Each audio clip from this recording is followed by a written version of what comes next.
mana ya? Aku pun berbunyi. Aku berbunyi fakun siapa sih? Maka cuma pergi apa nanti. Kau ni je berbunyi. Oh, si kau ini dia, oh, tu dia kau ini dia. Bukan ini dia ni apa ini ni?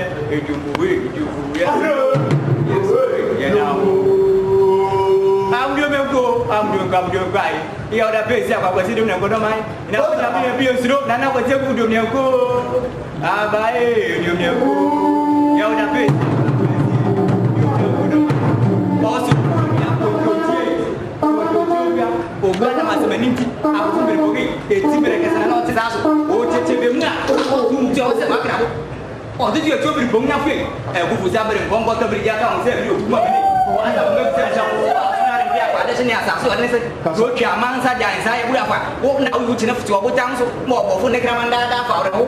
Oh kata apa? Aku berbagi ni. Oh iya.